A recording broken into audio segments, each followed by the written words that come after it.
Algérie, ce pays mythique que les Français habitent mieux que les Algériens. L'auteur a tweeté ceci le 23 août 2022 pour réagir à une déclaration de Michel Onfray.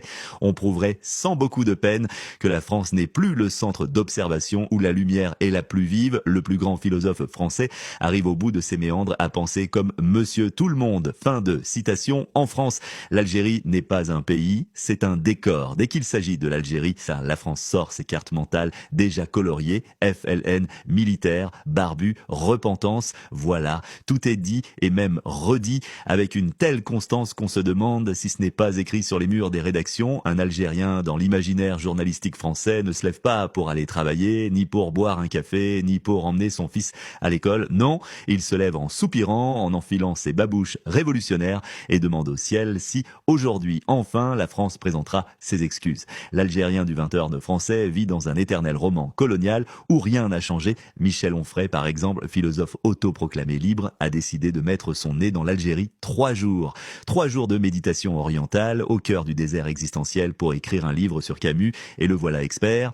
Il dit qu'il a allumé la télévision algérienne et que là, dans le JT de 20h, entre la météo de l'Agouate et un documentaire sur les palmiers, il a entendu que la France était responsable de tous les maux de l'Algérie. Révélation, épiphanie, Eureka post-colonial. 3 jours, pas 4, pas 3 mois, pas 3 ans à parler à des gens, à écouter les silences, à comprendre que l'Algérien n'a pas besoin de se venger, mais juste de respirer. Non, 3 jours. Et un JT, un seul, comme si un Espagnol venait à Paris, tombait sur Touche pas à mon poste, et on concluait que tous les Français vivent dans une boîte à gifs. Onfray, qui passe son temps à dénoncer les prêts à penser, a donc utilisé exactement cela pour forger son opinion. Les kits intellectuels vendus avec l'étiquette Algérie dans les librairies du boulevard Saint-Germain. La France intellectuelle a besoin de son Algérie fantasmée, une Algérie qui n'avance pas pour mieux valider ses propres certitudes, une Algérie en boucle pour que le discours tourne sans jamais dérailler.